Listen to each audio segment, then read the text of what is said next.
E aí, gente, tudo bem com vocês? Seja bem-vindo aqui no podcast da Rede Super, que é o Pode Crer. Muito bom te receber aqui na nossa casa. E hoje, especialmente, sabe por quê? Porque nós temos um convidado muito mais do que ilustre. É um convidado amado e respeitado, e eu sei que você pensa assim dele também. Vai ser difícil contar alguma coisa nova dele, porque vocês conhecem muito bem a vida dele, mas nós vamos tentar tirar aqui algumas lembranças e coisas que ele pensa também sobre o futuro. Sabe quem que eu estou recebendo hoje? Nosso irmão amado aqui dessa casa, André Valadão. Muito Pastor, bom. seja muito bem-vindo. E aí, Fábio? Aqui comigo é Fabito, viu? Tamo junto aqui, Fábio. Prazer. E comigo é Dedé, gente. Não é? Tô muito feliz, cara, de estar aqui no Pode Crer. Obrigado demais por me receber. Que isso, cara. O prazer é meu, é nosso, porque eu sei da sua correria. Você vindo dos Estados Unidos, corre pra lá, corre pra cá. Gente, mas se eu não fizesse isso, eu não ia ver o Fábio. O Fábio é muito ocupado. Nada, Vou lá gravar com o Fábio, senão eu não vou conseguir ver o Fábio. Eu tô à disposição dele, gente. Pastor, olha, como eu disse assim, é difícil entrevistar, porque as pessoas conhecem muito a sua história. Mas o que eu quero chamar a atenção aqui das pessoas hoje é o tanto que a sua história inspira outras pessoas por você ser um cara à frente do seu tempo. Então nós temos hoje aí o André Valadão, com 19 álbuns lançados em todas as plataformas. E aonde você pensar que pode ter uma música, uma visualização, tem lá. Vários DVDs, milhões de cliques na internet, de visualizações, milhões de seguidores em suas redes sociais. Me fala uma coisa, André. Quando você era pequeno, criancinha ali na sua primeira infância, você já pensava nisso? De jeito nenhum. E na verdade, Fábio, a gente nem pode ficar pensando muito, né? Eu acho que a coisa que mais a gente aprende na vida de um cristão é motivação. Motivação. E a motivação da gente que tem a fé como o primor da nossa vida é viver aquele dia para Deus, né? Então, para mim, eu estou aqui hoje no Pode Crer, cara, isso aqui, eu dou minha vida aqui, a minha alegria estar aqui com você, né? A gente está intenso, verdadeiro e dá o nosso melhor no que a gente tem nas mãos, né? Então, eu sempre fui muito do momento, né? Do que eu tenho para fazer agora. Então, eu sempre vivi muito assim, o que Deus tem para mim hoje? Né? A gente tem que ter a vida planejada, a gente tem que ter projetos que tem a data marcada, mas não adianta, a gente só tem aquele dia para viver, né? Então nunca, eu fazia processamento de dados, estudei para isso, fui me especializar nisso. Nesse caminho de 18 para 19 anos de idade, eu percebi que eu precisava buscar mais a Deus. Quando eu, ainda em casa, aqui em Belo Horizonte, eu orei. Não foi um anjo que apareceu, não foi nenhum profeta que chegou, e nada muito sobrenatural, assim, tudo pelo contrário, muito simples. Eu orei e fiz um compromisso com Deus aquele dia. Eu falei, Deus, eu quero ser um homem usado mesmo pelo Senhor. Usa a minha vida. Eu tenho sonhos aqui, meus, humanos, mas eu quero ser usado por Ti. Tinha 18 anos. E aí eu fui para uma escola bíblica, Bible College, né, que eles chamam. Isso nos Estados Unidos já daí? Não, ainda em Belo Horizonte. Aqui em Belo Horizonte. Aí terminei meu namoro, terminei meus rolos, meus amigos falaram, fui, larguei tudo e fui para ter um tempo de foco com Deus, sabe? E ali Deus foi me direcionando para uma vida mais no ministério mesmo, Sim. De servir pessoas. Então, assim, meu plano sempre foi muito na área da informática, na área digital daquela época, né? Cotemig, né? Fábio, essa época a internet era opcional. Olha só. No curso, não né? tinha que necessariamente não era ter necessariamente, internet. era uma coisa, né? Então, assim, tem pouco tempo, né? Sim. Mas, assim, eu sempre fui muito assim. E quando eu desenvolvi o ministério lá nos Estados Unidos, eu fui consagrado ao ministério pastoral lá na América ainda. Isso com quantos anos, pastor? Com 22. Eu fui para lá com 18, voltei com 22. E não namorei ninguém, não me relacionei, eu me foquei muito na minha vida. Eu falei, aqui vai ser o meu tempo a sós. Sim. Vai ser o meu tempo a sós com Deus mesmo. E foi muito importante para tudo que eu vivo até hoje. E aí eu vim pastorear a igreja, auxiliar meu pai, né, e servir. E cada coisa que Deus foi trazendo na vida foi dia a dia mesmo, cara. Que maravilha. A gente pode fazer muito plano, mas tem que ser fiel no dia a dia, irmão. Claro, sem dúvida. Ô, pastor, essa, a gente ainda falando da primeira infância, você foi criado em qual bairro aqui de Belo Horizonte? Você nasceu, foi criado num bairro só? Mudou muito? Eu fui criado em Santa Teresa. Santa Teresa. Quando eu nasci, eu morava no Bonfim ainda aqui. Sim. Aí a gente foi... Que foi onde seu pai morou? Morou a vida toda. Minha sapataria do meu avô, minha família toda aqui no Bonfim, crescemos ali. Mas eu só nasci, porque meu tio comprou uma casa no Santa Teresa, um sobrado, né? Aí ele foi para São Paulo, ele foi contratado lá em São Paulo na área de jornalismo, irmão do meu pai, aí ficou a casa, aí meu pai pegou o sobrado do meu tio, aí fomos para lá. Olha só. Lá no Santa Teresa, bem pertinho aquele bar do amarelinho ali, sim, né? Ali embaixo, ali perto da Contorno. Olha aí só. Cresci ali embaixo, né? Meus amigos, tudo ali na rua, tempo bom, né? Tempo bom demais. Bom demais. Ô, André, conta uma coisa, a gente sabe que a igreja sempre, o pátio da igreja sempre foi seu quintal, né? Você deve ter passado mais tempo na igreja do que na sua casa. Sim. Mas quando você estava ali no bairro que você foi criado, em Santa Teresa, você era um meninão, brincava na rua, chutava bola ou você tinha restrição? Não pode ir super protegido. Não, eu fui criado na rua mesmo, meus amigos, todo mundo junto. Dedão arrebentado? Dedão sempre recompondo o dedão. Olha só. Fui criado na rua, meus amigos, a minha casa, literalmente, meu pai ele foi fazendo, né, a gente chama dos puxadinhos, né, em casa. Sim. Então a gente foi construindo um pouquinho mais ali nesse sobrado. 5 casas da minha casa, 6 casas já eram uma comunidade ali pertinho. Sim. Então meus amigos todos, a gente estava junto. Eles iam lavar carro, eu ajudava a lavar carro. Olha só. Brincava ali mesmo o tempo todo. Todo mundo cresceu junto, desenvolveu junto. Fiquei ali quase 19 anos. Teve uma infância raiz, então. Raiz mesmo, Belo Horizonte ali, para mim, Santa Teresa. Que maravilha. Ia para o colégio a pé. Olha só. Né? E ia lá, conseguia. Meu pai, por ser pastor, conseguia uma bolsa no colégio particular, porque tinha a bolsa do colégio para quem era filho de pastor. Aí eu tive esse privilégio, né, de estudar na escola particular por ter a bolsa. Mas andava um bocado para chegar na escola, mas era bom demais, né? Você estudou no Cotemig, né? Estudei depois, no segundo grau, né, que chamava. Sim. Na época. Porque eu conheci um cara que falava, André Valadão estudou no Cotemig, ele descia no ônibus ali, subia essa rua que ia passar em frente à minha casa. Aí pro Cotemig era 5 horas da manhã, eu tava pegando ônibus. Meu pai. Era bom. Benção demais. Agora tá melhor, mas tá bom. Pastor, o senhor viveu essa primeira infância, então, e viveu e bem vivida. Ficou ali na igreja com seu pai. Com quantos anos foi? Com 18 anos nos Estados Unidos? 18 anos. Com 18 anos você vai para os Estados Unidos, tem uma formação lá, teológica, é consagrado, e ali você descobriu o seu ministério? Ali nos Estados Unidos foi quando te virou a chave, você falou, é isso que eu quero fazer? Não. Lá nos Estados Unidos, eu desenvolvi uma coisa que me marcou muito, porque quando eu fui em primeiro lugar... E não importa, né, Fábio, se é Estados Unidos, se é Três Marias, o importante é você ir para um lugar onde você tem um tempo a sós com Deus, Sim. Um tempo seu com Deus. Então não é necessariamente o que é geográfico, mas é o compromisso que você tem com Deus. Eu precisava ter um tempo só meu. Não importa onde, né? Porque as pessoas falam, acham que tem a ver o lugar, né? Tem a ver a formação. Não tem, cara. Tem que orar lá em Jerusalém. Não, tem a ver o comprometimento, a sua fidelidade, né? Aí, cara, o que aconteceu lá é que lá eu era mais um, né? Então, nos seminários que eu trabalhei e desenvolvi, o Diante do Trono aqui gravou o primeiro disco, aí eu cantei até no primeiro disco e voltei para lá. E aí, lá eu trabalhava em tudo. Eu literalmente estava na porta atendendo as pessoas, eu limpava os cabos. Olha. Eu trabalhei nas mesas de som, né? A história é um pouquinho longa, assim, mas eu comecei no seminário ajudando literalmente com a manutenção dos equipamentos. Eu limpava os equipamentos, flanelava, enrolava os cabos, guardava tudo nos cases, era a minha função. Dali... talvez eu não fiz muito bem, eles me colocaram para ficar na porta. Olha só. Mas eu era simpático. Você foi diminuindo, então.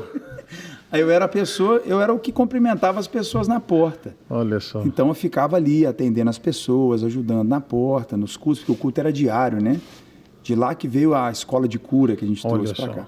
Então, aí eu ajudava as pessoas, né, na cadeira de rodas, nas macas do hospital que vinham para receber oração de cura. Que bênção. Aí eu atendia. Aí ali um dia, ajudando ali, eu fui brincar no teclado, tocar no teclado da banda lá, que a banda não tinha chegado ainda para tocar. Aí a líder de louvor me viu tocando. Falou, André, você toca piano? Eu falei, toco. Falou, você podia tocar pra gente também de vez em quando, mas você tem que ser o segundo pianista, porque esse aqui, né, o Fred é o primeiro pianista. Eu falei, não tem problema, poxa, que bom. Aí eu ficava sendo o segundo pianista, só que o primeiro pianista nunca faltava. Olha só, pô, você torcendo pra ele ter um problema. É igual jogador que fica na reserva. Aí, cara, eu conheci um amigo muito próximo chamado Lester, que ele mexia no som. Ele era o cara da mesa de som desse culto, né? E um culto lá dava 30 pessoas, 40 pessoas, né? Aí eu não estava na porta, porque eles são muito sistemáticos. Não, você é o segundo pianista, você tem que ficar sentado aqui esperando. Sim. Então não podia ficar na porta porque era o segundo pianista. Não tocava porque era o segundo, não era o primeiro. Aí esse meu amigo Lester então falou... Então você passou de arrumar o cabo para porteiro para não fazer nada. Para não fazer nada. Aí esse meu amigo me chamou para ajudar na mesa de som. Isso eu estudando a Bíblia, seminário mesmo, pastoral, bíblico, e querendo desenvolver mais e mais o ministério. Porque esse é ministério. Claro. E aí eu ajudava na mesa de som, só que eu sou o cara mais misericordioso com quem mexe com som e técnica, sou eu. Porque eu não conheço alguém no mundo pior do que eu. Eu acabei com os cultos, cara. Que isso? Eu era, você não tá entendendo. Aí, e é uma coisa que os artistas ficam bravos, cantores, assim, né? Você vê na televisão, Tim Maia mesmo aí, reclamava do som, xingava. Pra mim pode ter microfonia, pode acabar a luz aqui, tá tudo certo, porque eu já fiquei do outro lado bastante, já sofri, já suei muito ali, sofri mesmo. E aí, dali, o primeiro pianista, ele arrumou um trabalho no horário dos cursos. Olha só, oração respondida. Aí eu fui pro piano, aí comecei a tocar com o primeiro pianista, virei o tecladista da banda. Falei, pô, aí fui tocando. E nos ensaios do vocal eu começava a cantar. Aí a líder de louvor falou, André, você canta também? Eu falei, eu canto. Eu falei, então canta com a gente, então, sua voz é muito boa. E nesse meio tempo, Diante do Trono no Brasil, estourando, acontecendo tanta coisa linda, mas eu firme no meu foco lá. E fui tocando, até que ela teve um imprevisto com essa líder de louvor, onde ela precisou ficar 3 dias sem ministrar o louvor. E tinha os backs, todo mundo. Pois ela falou, não, esses 3 dias o André vai ministrar o louvor aqui com a gente, ele vai liderar o louvor.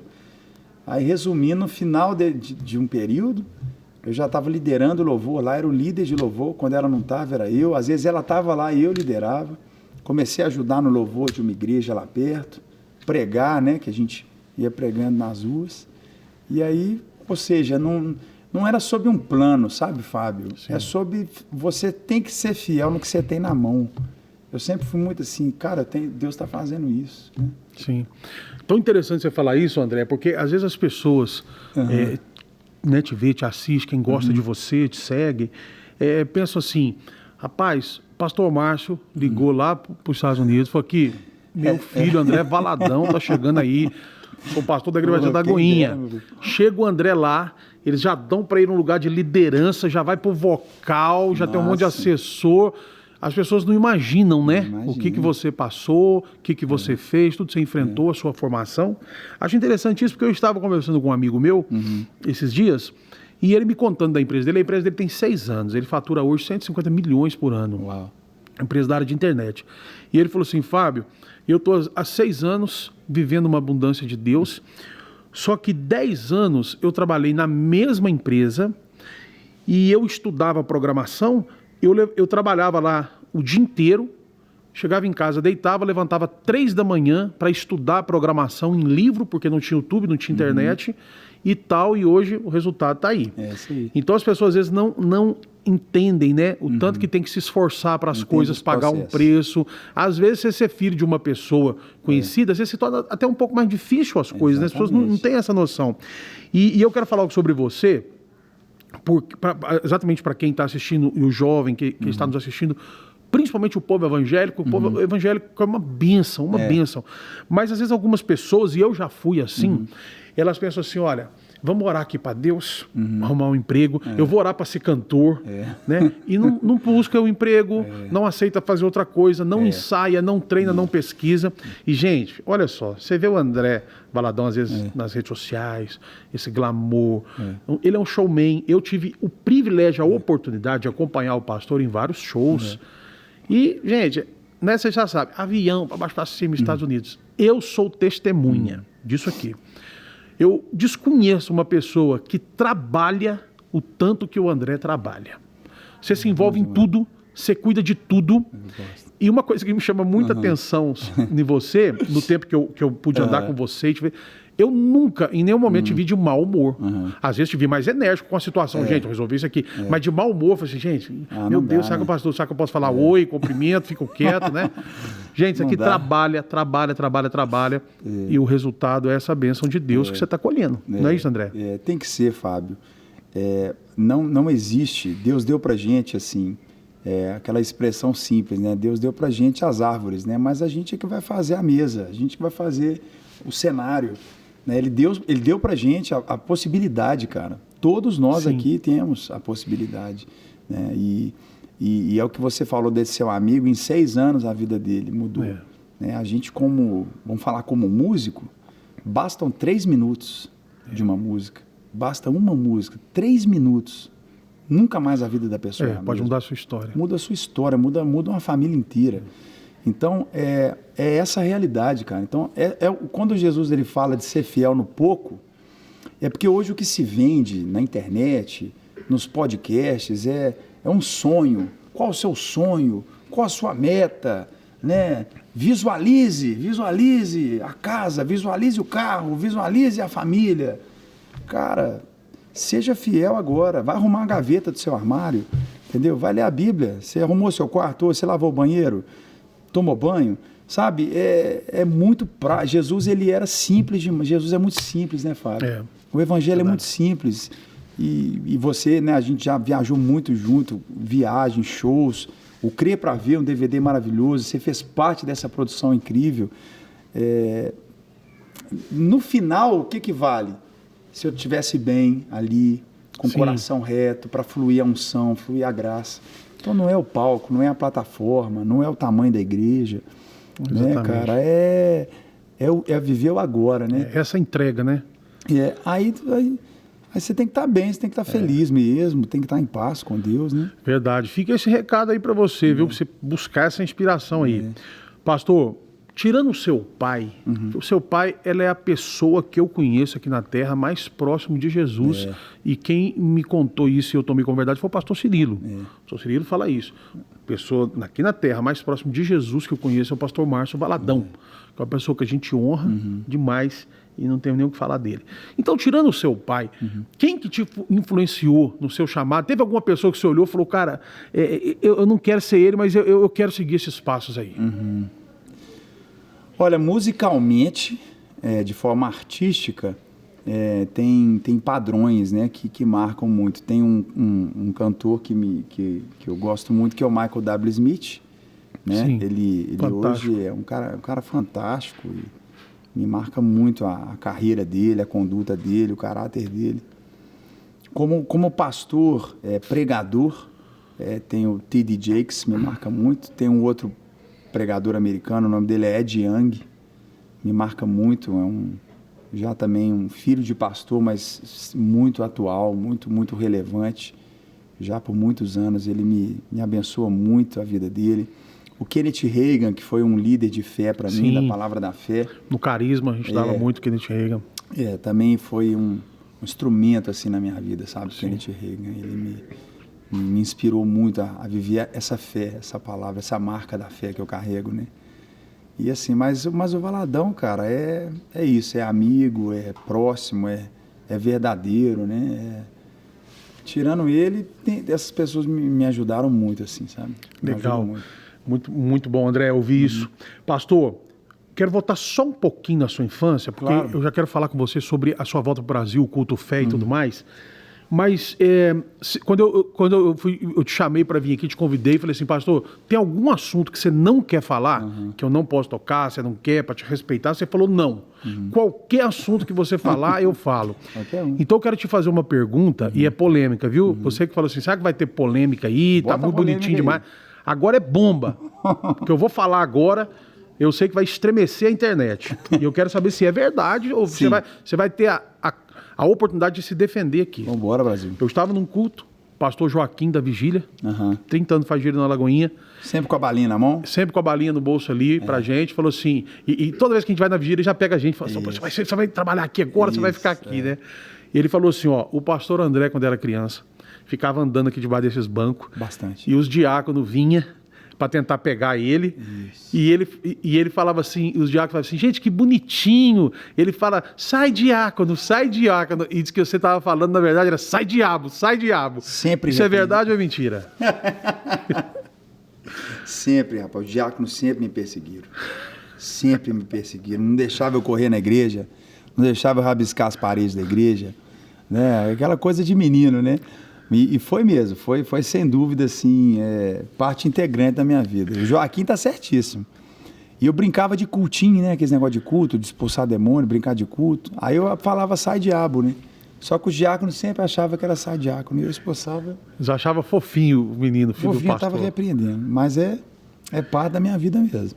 Muito bom. Igreja pastor, é bom demais. Bom demais. Sua volta pro Brasil... com essa bagagem dos Estados Unidos, essa vontade de trabalhar, de ter desafios. E eu cheguei na Lagoinha quando você começou o culto fé. Sim. Mas eu não tenho muitas lembranças, porque tem muitos anos isso, e era muito novo. Quando eu vim para Lagoinha, minha mãe era convertida já na Lagoinha. Eu já tinha convertido numa igreja pequenininha de outra cidade e vim para Lagoinha. Então eu chegava ali, eu não sabia direito se era um programa de televisão, o que era que estava acontecendo, se eram várias igrejas e tal, depois que eu fui entender. Quando você começou o Culto Fé, você lançou o Culto Fé, que hoje é uma marca, é algo grandioso. Você começou já grande? Vocês fizeram um anúncio, uma promoção, lotou a igreja? Como é que foi? Nada, Culto Fé, eu lembro, cara. Nosso primeiro Culto Fé, terça-feira, tinham, acho que, com os obreiros, tudo, eu acho que tinham umas 100 pessoas. Olha só, 100 pessoas. Tinha umas 100 pessoas, no auditório da igreja, que são 6.500 lugares, né? Então, assim... e às vezes o cara começa hoje na igreja do bairro, 30 pessoas, já fica desanimado. Uma igreja cabe 50. Tá bom. Fica desanimado. Proporcional, ele tem muito mais chance de encher aquilo ali do que eu tinha. Né? Mas o Culto Fé, é isso. Foram, hoje, 2021, a gente coloca isso aí, foram 16 anos, né? Olha só. Ele encheu aquele auditório depois de... O auditório foi ficar cheio mesmo... Acho que depois de uns quase 5 anos, Fábio. Veja bem, cara. Mas toda terça a gente estava lá, fiel, fazendo culto. Tinha a escola de cura, que era todo dia, né? 14h, de segunda a sexta-feira. Né? A escola de cura, telecura. Então, interessante você falar nisso também, porque, como eu te disse, assim, eu queria muito mostrar o lado da sua história como uma inspiração para as pessoas, e isso nos remete a isso. Que às vezes as pessoas veem uma igreja lotada e acham assim, delícia fazer o culto igreja lotada, rede super tal, mas não sabe o que você passou, né? E eu me lembro, na época que o culto fé estava pegando fogo, que ficava gente para fora lá na igreja, que eu ia na escola de cura com o meu pai, eu nem te conhecia pessoalmente, meu pai muito doente, e eu já te contei esse testemunho, meu pai foi diagnosticado com uma doença, deram 6 meses de vida para ele, não tinha o que fazer mais. Nós começamos a ir lá, ele com muita dificuldade, e graças a Deus, Deus deu mais 16 anos de vida para ele depois daquilo. E ele ficou curado, viveu bem. Toninho do Ouro, meu pai. Toninho do Ouro. E eu lembro disso, de ir no culto fé, ficar para fora de tanta gente, 6.000 pessoas ali e 3.000 querendo entrar. Terça-feira, né? Na terça-feira, né? Na terça-feira. E depois me lembro de no outro dia, na quarta-feira, 14h, você tá ali com 9, 10, 12 pessoas pregando da mesma forma sobre cura, né? E isso demonstra que você não tinha, desde quando você começou o culto fé, você não tinha preocupação com números de pessoas, né? Com tudo. Mas para você ali, como que era esse sentimento? Fala, pô, ontem eu não consegui descer do púlpito, não consegui parar meu carro aqui. Hoje, vaga 9 pessoas aqui. Como é que era esse sentimento para você? Ai, cara, é muito bom o pregar o evangelho. Porque não é sobre nós, entendeu? É assim, não estou filosofando, não. É verdade mesmo. Não é sobre a gente. Então não é pesado. Não é pesado. Não é pesado. Você está levando a mensagem de alguém. Você está levando o nome de alguém, né? É uma responsabilidade. É o compromisso que a gente tem com Cristo, né? Com a santidade, com a justiça. Mas o que é lindo é isso, né? Porque o Jesus, ele nos ensinou isso muito, né, Fábio? Ele estava com a multidão lá, multiplicava pão e peixe para 15 mil pessoas e estava depois dentro de uma sala, de uma casa com 8 pessoas, 9 pessoas. Então, essa é a verdade do Evangelho. O Evangelho não é sobre número.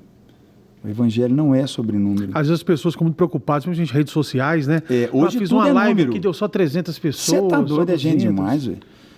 Não é sobre número.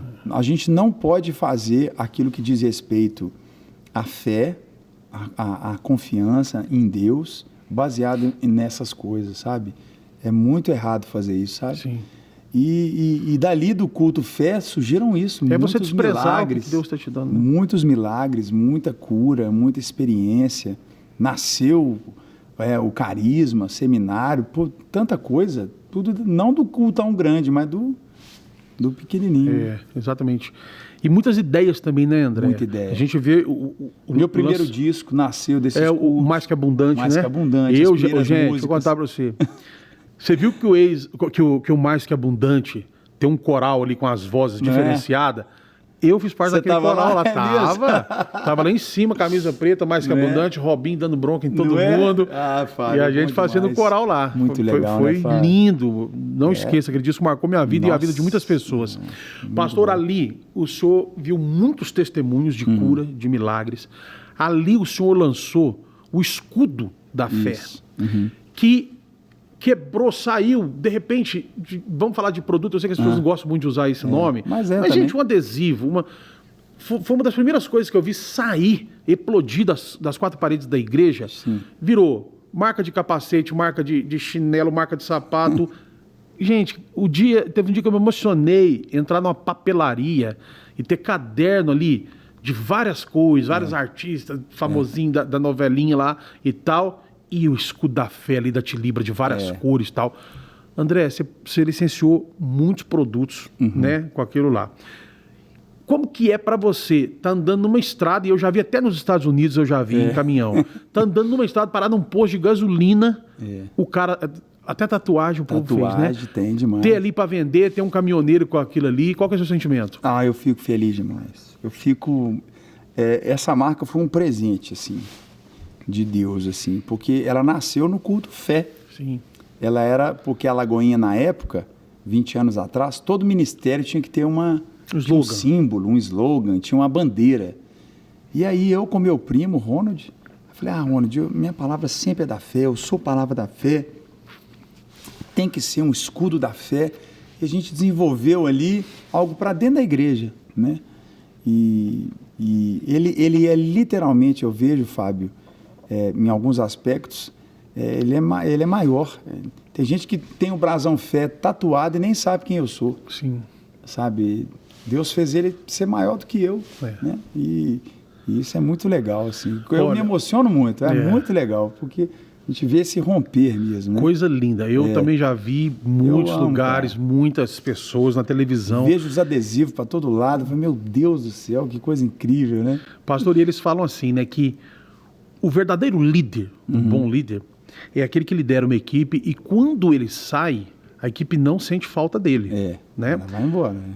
Você veio aqui, criou o culto fé, cultuando ao Senhor, adorando ao Senhor, pregando o Evangelho. O culto fé é um culto que o público é completamente diferente do culto da Lagoinha, dos outros cultos das pessoas. Né? As pessoas são muito diferentes. Você vê gente de toda tribo, você vê gente que não é crente, que não é evangélico, você vê no tipo da pessoa que ela não é dali da igreja, ela veio para assistir seu culto. Isso. E outra coisa que me chama muita atenção no culto fé, que eu já vi muitas, são assim, pastores espalhados em Belo Horizonte, que o culto fé era o dia dele vir com a igreja dele. Igreja de 30, 40 membros. Sim. Naquele dia eles vinham todo mundo para assistir. Era ali que ele ia se alimentar espiritualmente. Né? Quando você foi para os Estados Unidos agora, o culto fé continuou. Todo mundo achou que ia acabar. Não né? é, cara? Porque eu me lembro que algumas vezes, não sei se você vai ficar constrangido de eu falar isso, mas imagina. algumas vezes a gente estava lá no culto fé, e aí você anunciava um convidado, que era normal, você trazia um pastor com uma palavra diferenciada, uma coisa aí que estava, né, uma palavra rema do momento. E a gente via perfeitamente. Acabava o seu louvor, você falava, hoje nós estamos recebendo o pastor tal, quero que vocês orem por ele. O povo já começava embora. Todo mundo embora. 30% da igreja embora na hora. Eu já vi um dia, você dá uma bronca, falei, gente, semana passada vocês foram todo mundo embora, trouxe um convidado aqui, do Dallagnol, né? que eu não entendi nada. O que vocês estão fazendo comigo? Gente, vocês não gostam de mim, não. Né? Só que agora você vai embora para os Estados Unidos, prega no culto fé só de vez em quando você vem, e o culto continua.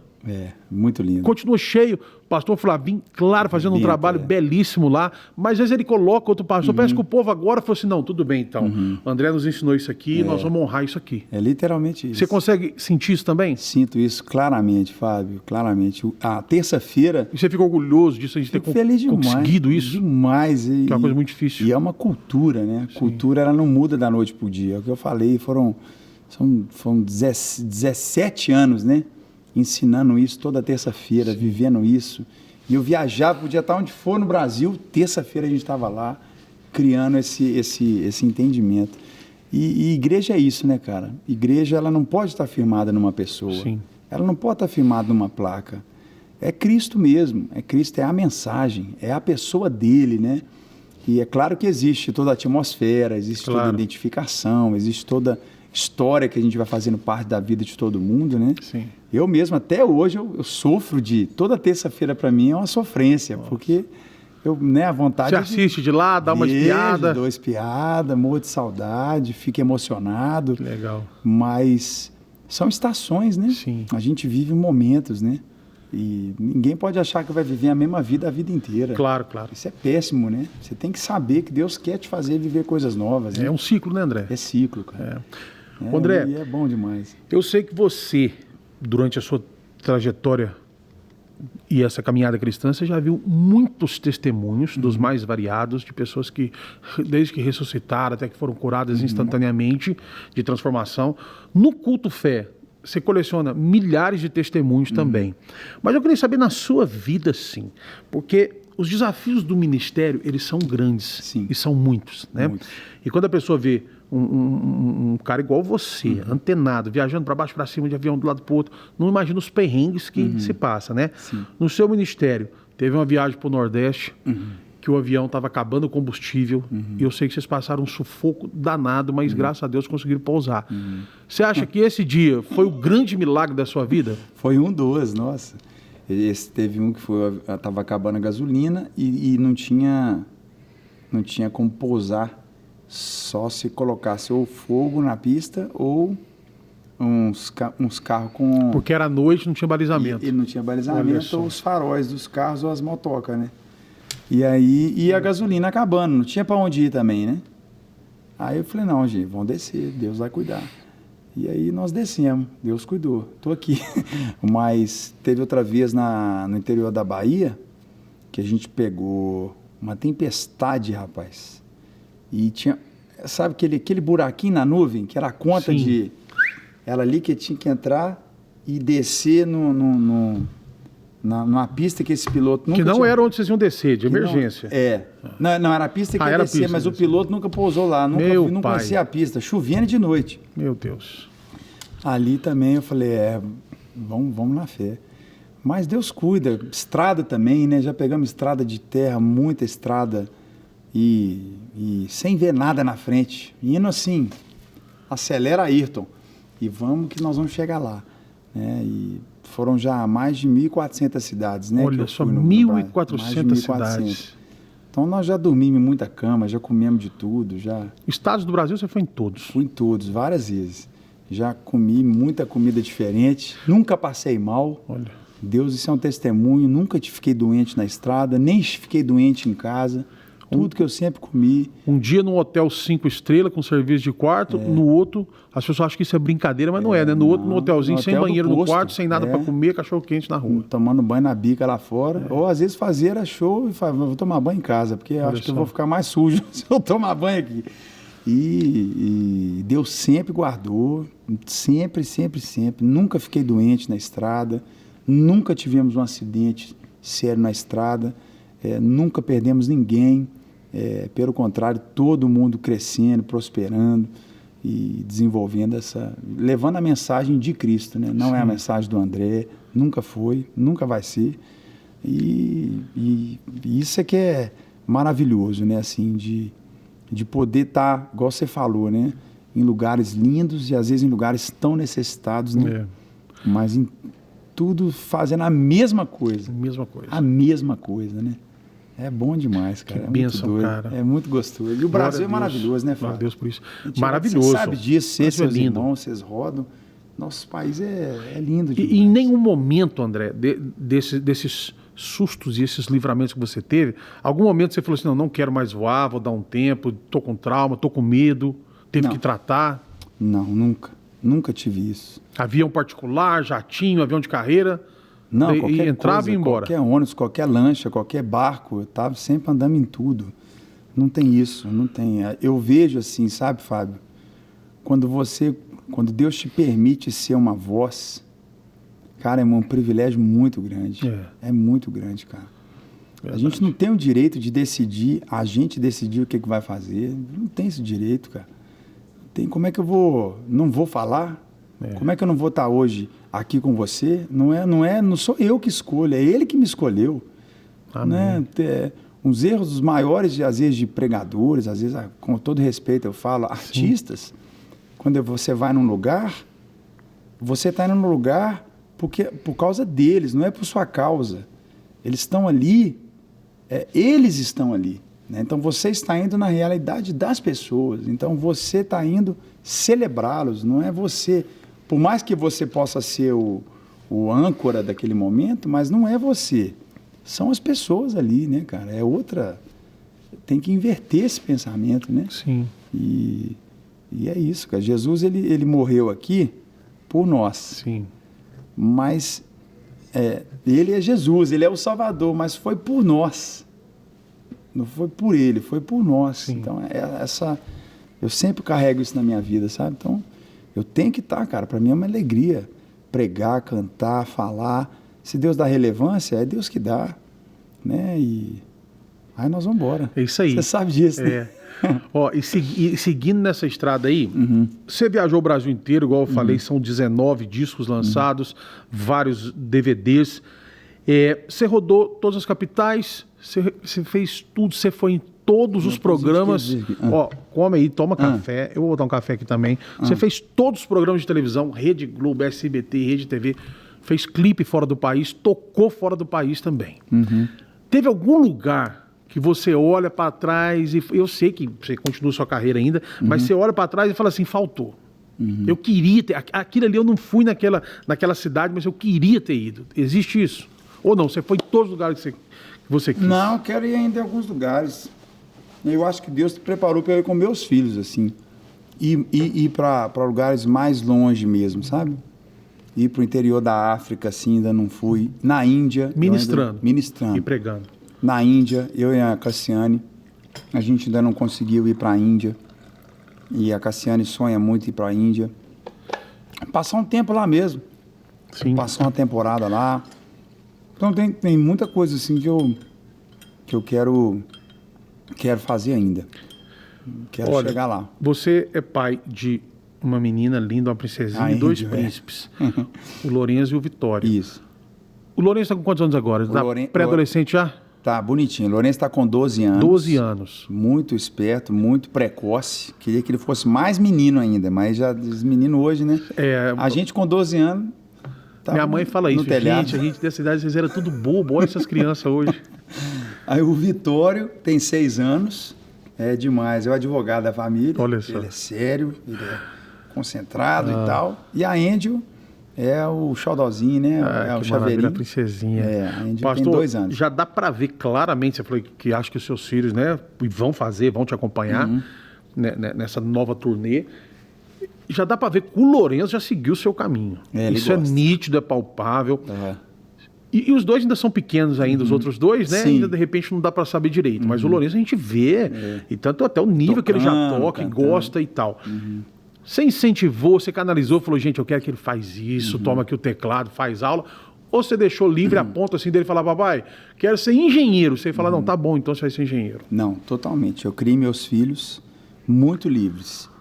Assim, falando da minha geração, a Ana Paula fazia direito, a Mariana psicologia, minha irmã mais nova, e eu ia para a área de processamento de dados. Sim. Então nós somos filhos de pastor, criados no evangelho constante, mas nunca veio da nossa casa, você tem que ser pastor, você tem que estar...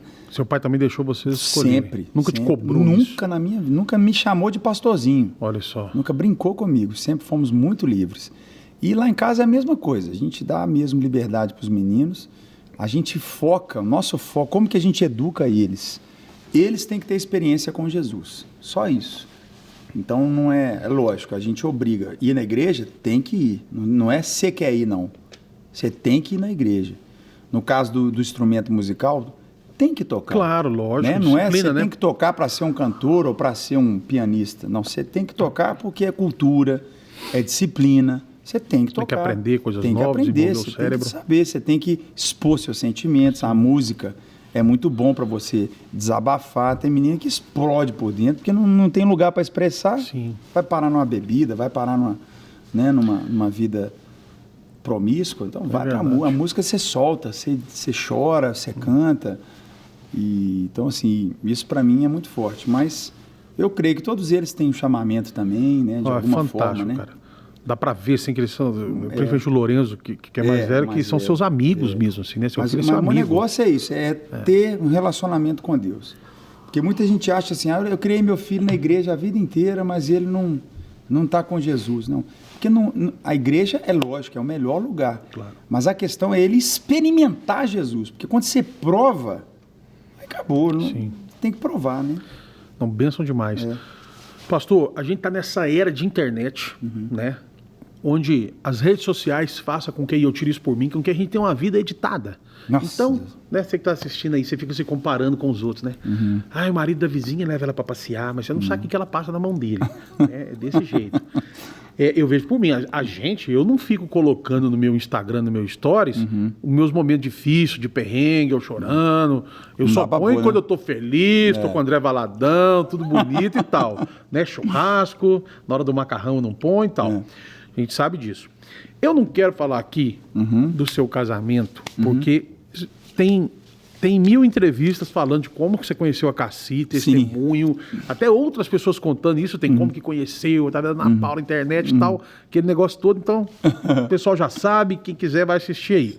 Bom, eu quero te falar exatamente das redes sociais da sua esposa pelo seguinte, tem uma pessoa ali assistindo a gente. Ali. A sua esposa, e eu coincidentemente, sem saber que a gente já está aqui hoje, conversei isso com a minha esposa, que gosta muito dela, de vocês. Simone é demais. Outro dia sobre a Cassiane. A gente estava falando assim, deitada na cama. Ela falou assim, Fábio, olha só, a gente conhece a Cassi, como que ela é, pessoalmente. E ela é das pouquíssimas e raríssimas pessoas que eu conheço que do jeito que ela é com a gente, dentro da casa da gente, que ela é numa festa que a gente está vendo ela aí, mas a gente não está perto dela, ela é no Instagram. Ela é na internet. Verdadeira. Né? Isso do é verdade mesmo mesmo. jeito. Cassi, ela tá chateada, ela mostra. Deu um problema, ela mostra. Faltou alguma coisa, ela mostra. A comida é de ontem, ela mostra. Ela mostra um momento feliz. Se ela tá comprando uma coisa, ela mostra. Não tem nada que ela não seja daquilo ali. Aí eu te pergunto, realmente, dentro de casa, Instagram desligado, é desse jeito, Cassi, esse humor, esse sorriso fácil? Graças a Deus, Fábio. Esse ano a gente vai fazer 20 anos de casado.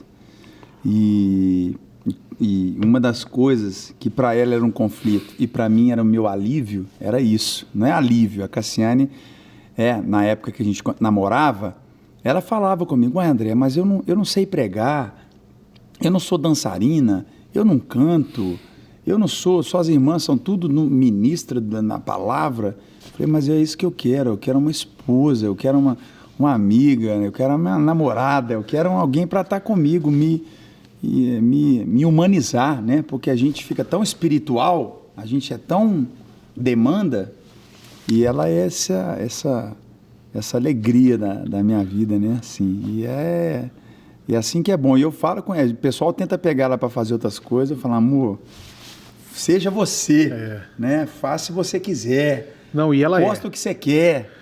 Né? Fala o que você quer também, porque é verdadeira, né? Eu já me lembro algumas vezes que é sempre muito bom estar com a Cassi, a gente dá risada, a gente, né, ela levanta o astral do lugar. E eu me lembro algumas vezes que a gente saiu assim já, e a Cassi, gente, lá em casa aconteceu isso, Cassi, não precisa contar tudo, calma. E ela falando pra gente, muito bom. Mas graças a Deus, nossa. Bênção demais. O pastor, chega todo esse momento, você... criança, vai para os Estados Unidos, volta, constrói um nome gigante. Você faz a sua história praticamente dentro de tudo aquilo que você viveu, e você carrega um peso muito grande do seu sobrenome, Valadão, que tudo leva a filha do pastor Márcio, mas também tem a Rede Sub, mas também tem o Culto Cheio, tudo isso. E dentro desse contexto, diante do trono também, que foi outra coisa gigantesca, dentro de tudo isso, você conseguiu fazer a sua história... Dentro daquela história ali, você conseguiu fazer o seu nome. Hoje é muito nítido isso aí, esse pensamento que eu falo, as pessoas tinham. Hoje todo mundo sabe, não, André Valadão construiu a história dele, ele fez o nome dele sem desprezar a família, sem sair de perto, dentro do que o pai dele fazia. E nós sabemos que você é um homem à frente do seu tempo. Você é um empreendedor nato, né? As pessoas não gostam dessa comparação assim. Ela disse, não, ele é pastor, mas ele é empresário também. Ele trabalha aqui também. As pessoas não gostam. Elas acham que pastor tem que ser pastor, não pode envolver em negócio nenhum que seja lícito, não pode lançar um produto, não pode fazer nada. E você, nitidamente, você é um empreendedor, você lançou vários produtos, você montou escritório artístico agenciando outros artistas, você fez muita coisa desse tipo e faz até hoje.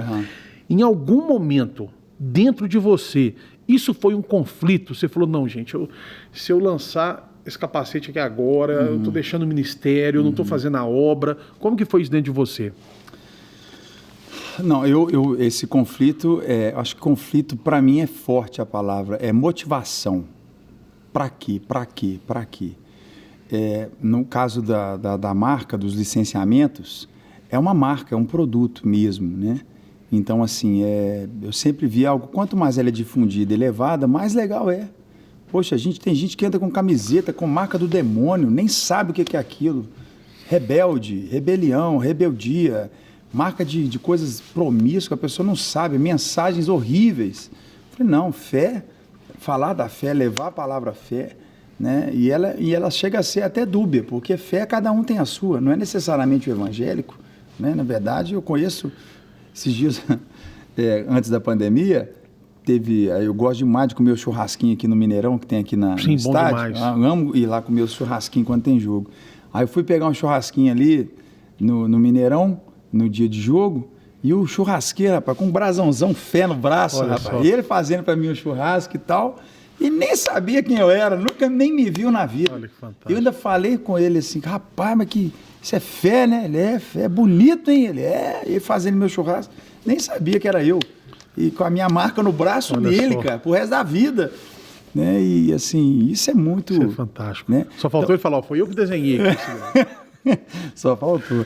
Mas assim, eu não tenho isso não, Fábio. Assim, eu sempre busco conselho, eu tenho pessoas que me aconselham, pessoas que oram por mim, pessoas que me corrigem, que me disciplinam. Então, assim, quem eu escuto, sabe? Eu sou muito assim, quem eu escuto. Então, tem pessoas que falam, ó, eu acho que você não precisava fazer isso, não precisava ter feito aquilo. Por que você está fazendo isso? Por que você pensa assim? Então, isso me ajuda muito, sabe? Ou quando eu não tenho, porque também é um problema que às vezes você vai se enchendo só de bajuladores, né? Só de pessoas que só falam que tudo que você faz está certo, né? Então, aí eu tenho pessoas também que eu pergunto, você pode me aconselhar? O que você acha disso? Vale a pena eu fazer isso? Então, isso sempre me ajudou muito, E sabe? você dá essa liberdade para os seus amigos chegar e te falar, André, demais. segura aqui, isso aqui não foi legal, faz isso aqui que vai ser demais. Bom. E escuto mesmo, sabe? Escuto mesmo, porque isso é muito importante.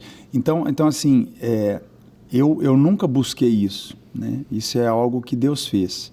A gente já teve na mesma gravadora, né? A gente já secular, já fizemos shows em mesmos lugares, né? Com seus irmãos. Sim, nas maiores festas do país você tocou. E é bom salientar, gente, que não é festa aberta ao público, festa evangélica, não. O André, ele foi, em algumas, o primeiro, e um dos primeiros em várias, artista, vamos botar assim, artista gospel, apesar de eu sei que você não gosta desse termo, mas é um artista, gente, no sentido ele faz arte, entendeu?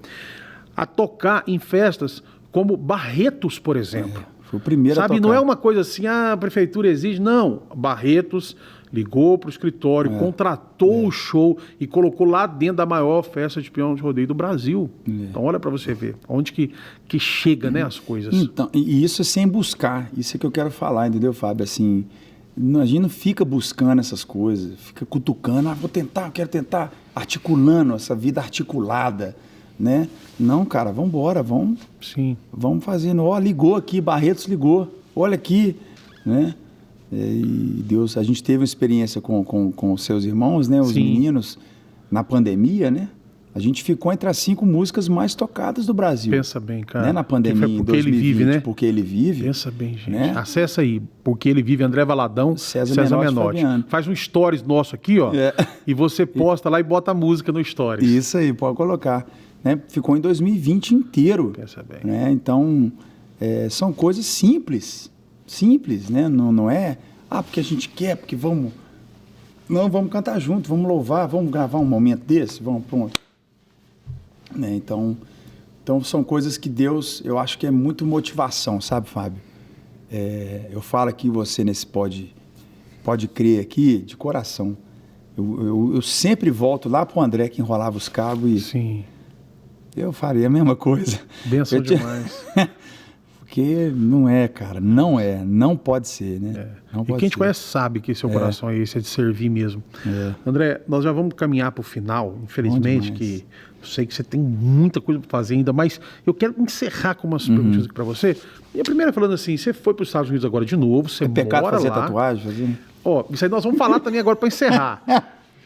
Segura aí, gente, eu vou falar disso com ele. Você foi para os Estados Unidos, voltou para lá, hoje você mora nos Estados Unidos, né? Com a sua família, e a gente sabe... eu moro no Brasil, chama Orlando. Você mora no Brasil, chama Orlando, né? Chama Orlando, mas é Brasil. Você é 8 horinhas daqui, gente, rapidinho. Monta no ônibus da Cometa ali, ó, 8 horas, você está almoçando lá no Gilsons. Lá no Gilsons, salgado. E a gente sabe, óbvio, que é um país de primeiro mundo, que as coisas são diferentes, são mais evoluídas, chega primeiro, né? Eu acredito, assim, eu tenho a oportunidade de conhecer lá Orlando, de passear por lá. Eu, na minha cabeça, infelizmente, isso aqui não é uma crítica para o Brasil, é uma realidade, nós estamos pelo menos há 15, 20 anos atrasados aí em relação a eles, né? Tudo que acontece. Lá já está se vivendo praticamente normal. Sim. Está vacinando todo mundo, até turista. Todo mundo. Você tomou vacina, né? Tomei vacina. Você tomou vacina. Lá já está vacinando a partir... Já criança já está vacinando. E eu quero que você fale uma coisa, até para as pessoas que estão ouvindo, né? conscientizar, a questão do Covid-19, dessa pandemia toda que nós estamos vivendo. Belo Horizonte chegou a ser a cidade há mais tempo fechada no mundo, né? Nós estamos hoje numa fase que nunca aconteceu, que é a fase roxa. Tudo está fechado aqui, tudo está proibido, inclusive supermercado e frutaria no domingo é fechado. Não pode fazer nada. Praça, tudo, qualquer coisa que você imaginar. Está fechado. Você tomou vacina porque você foi obrigado, lá se exige para viajar e tal, ou você quis? Estou te perguntando isso por quê? Aqui, em Belo Horizonte principalmente, está uma onda de uns fake news e de crenças também, das pessoas falando assim, ó, a vacina tem um negócio nela lá que é a marca da besta. Sim. A vacina vai te dar um negócio que você não vai conseguir mais ler a palavra de Deus. Um monte de coisa. E tem gente não querendo tomar a vacina por causa desses comentários e muito, André, até no meio da igreja, no meio do povo de Deus. Sim. Fala pra gente. Não, lá a vacina é livre, toma quem quer, né? Não tem qualquer forma de condição. Não é condicional, obrigatoriedade. Nós somos completamente livres para vacinar. Uma coisa que acontece lá, que eu quero deixar aqui, é que lá a pandemia foi 14 de março. 14 de março. Em maio, as crianças já estavam na escola. As crianças ficaram 1 mês e meio sem aula. 1 mês e meio sem aula, né? Porque você mexer com criança é mexer com o futuro. 1 mês e meio, que nós já estamos há 1 ano e meio. O Brasil não tem ideia do tamanho do estrago. Não dá para calcular o tamanho do estrago que fizeram com as nossas crianças no Brasil nesse 1 ano. Não pode fazer isso com criança. Lugar de criança é na escola. Pode ter guerra no mundo, a escola não pode parar. Escola e igreja não fecha, gente. Não fecha. Não fecha. Pode ter bomba caindo aqui, lá no Parque Municipal. Pode estourar uma bomba, ver lá do Iraque uma bomba. Vai continuar tendo aula. Igreja continua aberta. Escola continua aberta. Lá, 14 de março. Em maio, as escolas terminaram o ano letivo, que lá termina em maio e começa em agosto. Sim. Em agosto, as crianças estavam de volta na aula, escolhendo ainda, quer presencial, pandemia, Sim. Quer presencial. Então, assim, o que eu vejo esse lockdown no Brasil, eu vejo um exacerbar exagerado, né? Uma diferença de um pensamento socialista, capitalista.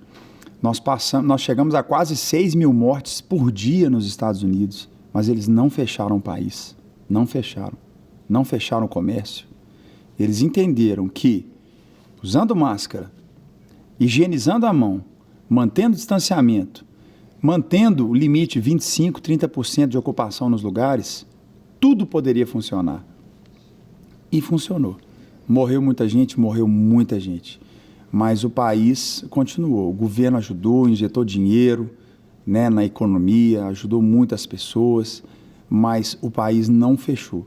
Então, assim, a minha tristeza nessa vinda agora, estando aqui, né, é ver é como se a gente estivesse em março do ano passado, tipo De Volta para o Futuro, aquele filme Back to the Future, né? E eu falo como prova disso. No que eu vivo, num país que é maior que o Brasil. Lá são 350 milhões de habitantes. Eu falo porque eu vivo e vejo isso. Não precisava. Eu falo com propriedade aqui. Não precisava nada disso. Era para estar tudo aberto. Era para as crianças estarem na escola. Igreja, fechar a igreja em hipótese alguma. Pra você ter ideia, teve um estado que mandou fechar as igrejas, mas não mandou fechar cassino. Olha só. Sabe o que as igrejas fizeram? Culto dentro do cassino. Olha só. As igrejas invadiram o cassino e fizeram culto lá dentro. Falei, então tá, vamos fazer culto no cassino. Que coisa, que coisa. Aqui chegou quase a acontecer algumas coisas desse tipo também. A coisa que não podia, a igreja não podia, mas tinha coisa aberta funcionando. Exatamente. Né? Ô, pastor, fala uma coisa, lá nos Estados Unidos agora, você se estabeleceu lá, algumas pessoas pensam, às vezes me perguntam, falam assim, o pastor agora está na igreja só, tal, como se fosse pouca coisa, né? E ele parou com a música então, não vai lançar mais nada. Como é que é? Eu sei que você deu um intervalo aí. Você continua compondo, continua cantando, tem projeto, por exemplo, gravar um DVD lá nos Estados Unidos? Tem muita coisa. Ano passado, na pandemia, né? Eu profetizo em nome de Jesus que o Brasil vai começar a falar passado na pandemia, porque tem que acabar com essa confusão de pandemia aqui e abrir tudo, para com essa besteira. Ano passado, em 9 meses de pandemia, eu lancei 12 músicas. Olha só. Em 9 meses, né? Então, chegou a ser um disco que você lançou, não? A gente fez um EP inédito com 5 músicas. E lançamos o restante com regravações e remix. Sim. Mas um projeto inteiro novo, chamado Rap. Eu lancei o Renovo e o Rap. Aí, esse ano, eu já estou em produção com 4 novas músicas inéditas. E esse ano tem muito lançamento, tem muita coisa nova. Não para, fantástico. Não. Porque é fruto da vida, né, Fábio? Deus vai dando músicas. Então, gente, olha aí, você já ouviu aqui. André Valadão continua todo vapor, compondo, lançando. E nós estamos na expectativa do DVD lá nos Estados Unidos. Vai sair. Uma coisa que eu gosto muito dos seus discos é o nome. Todo disco que você põe um nome que é emblemático, é profético, né? Alegria, crer para fé, ver, milagre, fé, sobrenatural. E eu acho isso muito legal. Pastor, para a gente encerrar, uma coisa que tá bombando hoje e tá todo mundo fazendo, eu inclusive faço, porque eu sou seu discípulo, seu aluno. Faz muito bem. Obrigado. Que é o perguntas e respostas. A pessoa faz uma perguntinha ali e você responde ali na lata, na hora. Eu posso falar isso, né? Porque está na sua frente, então as pessoas podem tirar as conclusões dela aí na internet. Você hoje é o maior aqui no Brasil. É o maior respondedor de pergunta no Brasil.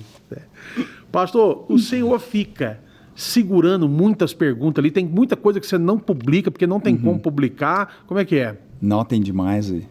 Uma das coisas é porque Instagram, as crianças estão com o Instagram na mão, né? Então, 13 anos, 12 anos, 10 anos, então não dá. Tem muita pergunta. Por isso que a gente tava brincando que aquela hora pode fazer tatuagem, que é uma das coisas que mais te perguntam. Você nem responde mais sobre isso, nem responde, já meto o ursinho ali e deixo o ursinho balançar a cabeça, né? Mas é muita pergunta, assim... E eu amo, porque ali, qual é o perfil daquelas perguntas? O que a gente vê naquelas perguntas? Primeiro a gente vê uma coisa muito linda, porque... muita gente fala, mas são perguntas muito simples. Eu sempre respondo a essas pessoas. Não, é simples para você. Para a pessoa não é. E todas as perguntas são de conotação individual, né? Então, significa que as pessoas que estão perguntando ali, Fábio, elas estão num processo de início de conversão. Os primeiros 5, 6, às vezes 7, 8 anos de uma decisão por Jesus... A pessoa ainda está preocupada com a vida dela. É pecado ou não é? Sim, você pode pintar a unha. Aquilo para a pessoa tem muito peso, é importante. Né?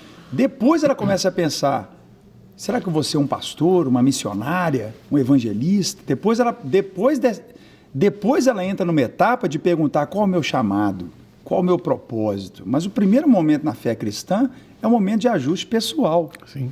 Então eu amo, porque ali, né, a gente está falando, cara, minha média... dá mais de 100 milhões, né, por semana de impressões. Toda semana, 109, 115 milhões, né, toda semana tocando as pessoas.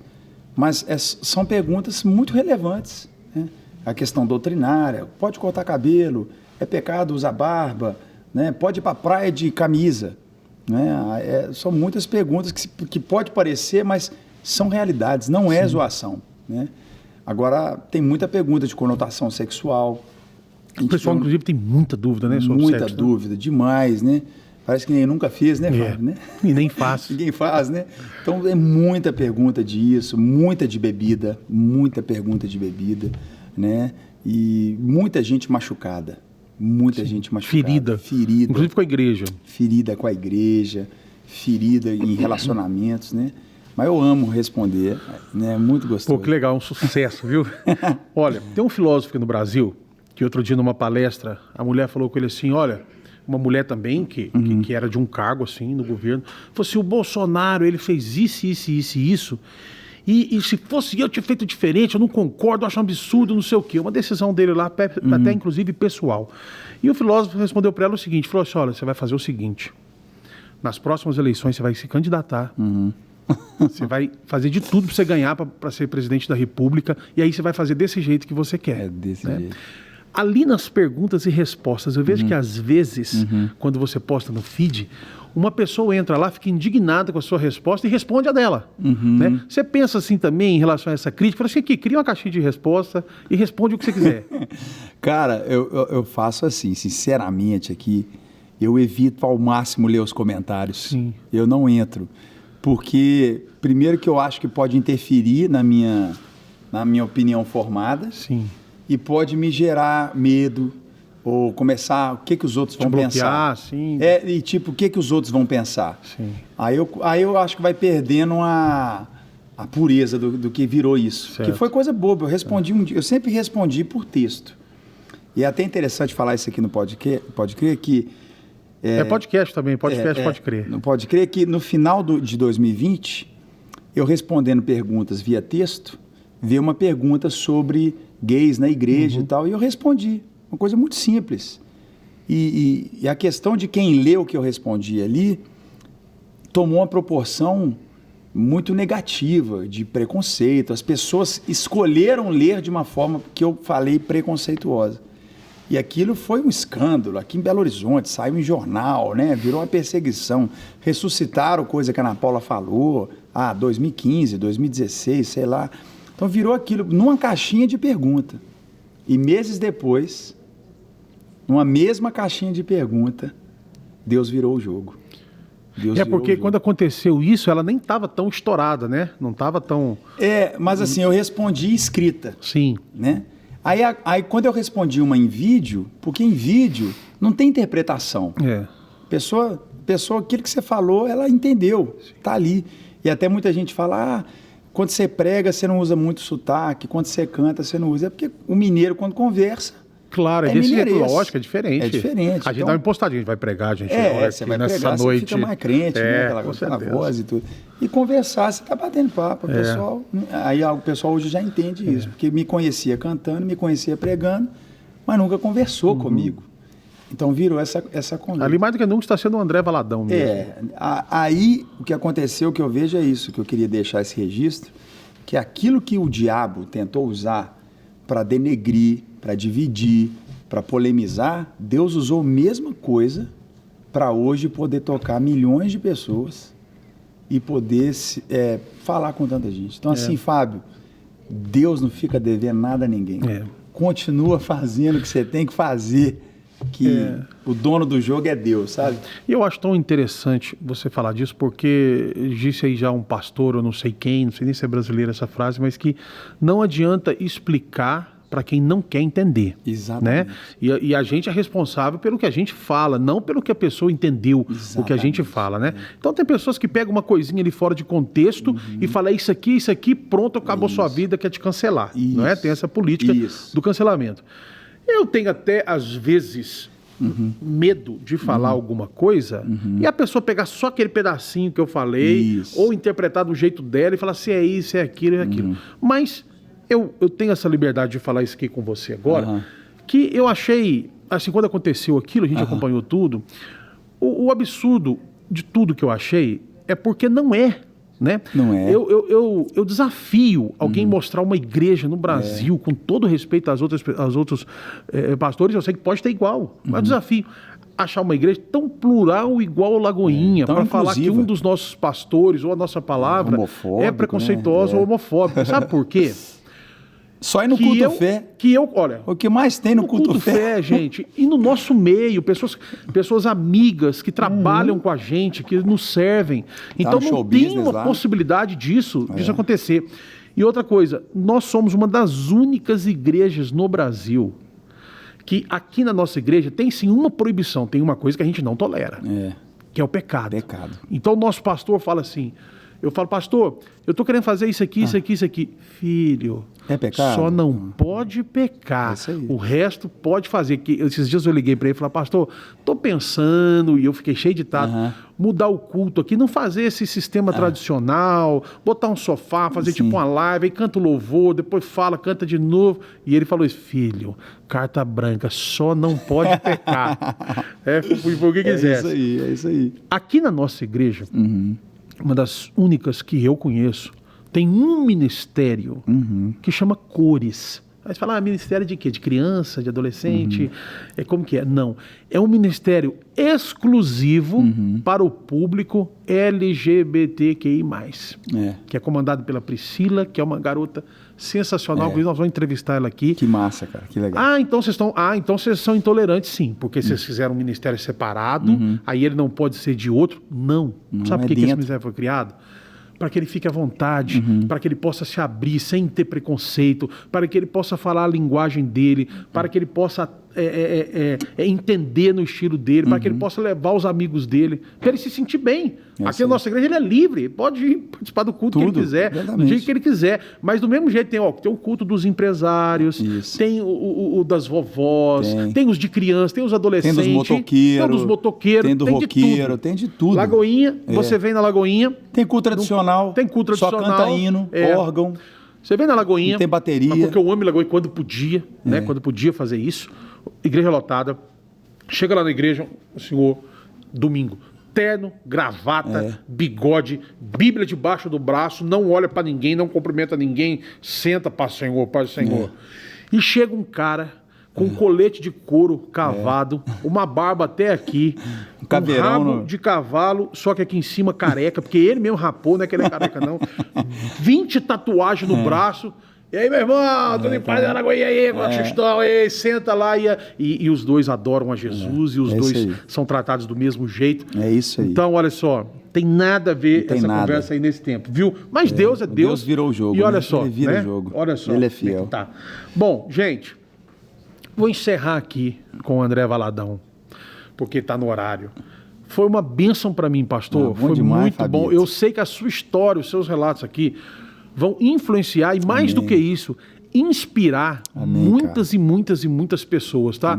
Volto a falar, eu sou testemunha do pai de família que você é, o homem trabalhador que você é, a pessoa honesta, de caráter que você é, que construiu esta história brilhante debaixo de muito suor e de muita dedicação. Amém, cara. E o que eu quero que você deixe para as pessoas que estão em casa é duas coisas. Primeiro, o seu versículo de ouro para você, o que marcou a sua vida, que você tem no seu coração.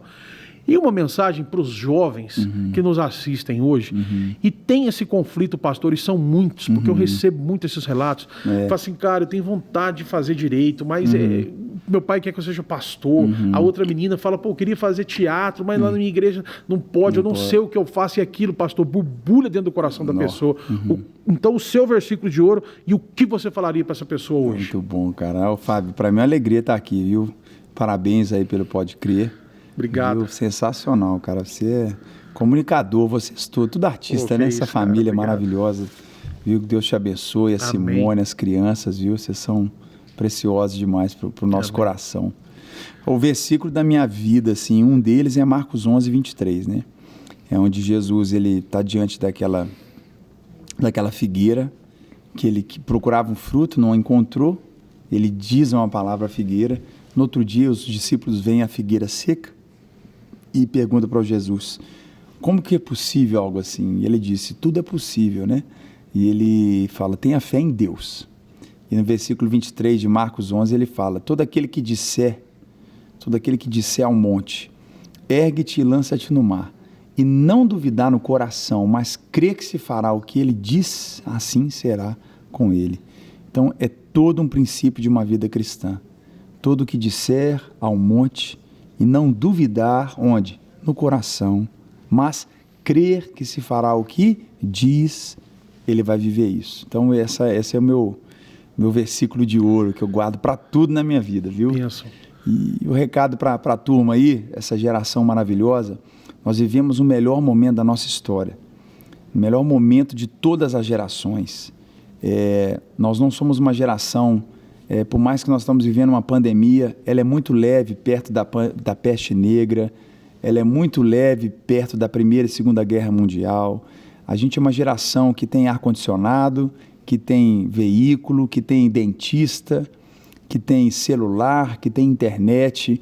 Nós somos uma geração que tem que ser mais forte do que as gerações passadas. Gerações dos nossos avós, dos nossos pais, eles comiam o que tinha na mesa, eles não tinham poder de escolha. Eles estudavam o que dava para estudar, eles não tinham poder de escolha. Hoje nós somos essa geração que ela tem opção de escolha, mas ela não consegue escolher nada. Então, a gente tem que vencer nessa geração. Nós não temos uma desculpa, você não tem, você hoje tem. Você não tem uma razão para dizer que não vai ser possível. E você tem inúmeras razões para dizer, eu vou conseguir. É possível. Nós vivemos na melhor geração de todas. Você pode ter certeza disso. A política é difícil, a pandemia está aí, as crises estão aí à volta, mas ainda assim, se você for lá para 1950, 1920, né, você vai ver uma geração que passou 45 anos em guerra, em pandemia e crise financeira. Nós estamos aqui falando de um ano e você está pensando em desistir da vida ou achando que 2 anos da sua vida não deu certo, 5, 10 anos que seja. A gente ainda continua, Fábio, na melhor geração. Nós não temos desculpa, nós temos possibilidades e que Deus te abençoe, porque você é um privilegiado, você é uma privilegiada de viver nessa geração. É a melhor de todas as gerações, pode ter certeza disso. Então não amoleça, não enfraqueça, se levante, viu? Porque você tem muito mais recurso e chance de dar certo do que muitas outras gerações antes da nossa, viu? Benção demais, gente. Fica aí o recado. Obrigado para você que nos deu audiência, você que compartilhou esse vídeo aqui com outras pessoas. Faz isso, compartilha aí, manda para todo mundo. A palavra de Deus sendo pregada. Você ouviu aqui um pouco da história do André, tenho certeza que inspirou a sua vida. E nós vamos encerrar aqui, André, gratidão Fabito, por tudo. Viu? Isso é uma bênção. Ó, talvez você pense assim, moleza. A Igreja Batista da Lagoinha, André Valadão, tá em casa. Oxe. Rapaz, é o convidado que eu nem estava esperando que eu ia entrevistar, tá? Alegria. E nós vamos encerrar, eu vou contar uma moral que eu tenho, uma bênção que eu tenho. E um dos CDs mais lindos do André Valadão, o Sobrenatural. Sobrenatural. Ele, meu padrinho de casamento, cantou no meu casamento, tive esse privilégio. E ele fez uma música para mim e a minha esposa. No dia do seu casamento. No dia do meu casamento ele fez essa música e cantou essa música lá. Nós vamos encerrar esse programa aqui, André, escutando essa canção. Viu? Muito bom. Deus te abençoe, muito obrigado por tudo, gratidão. Deus te abençoe. Amém.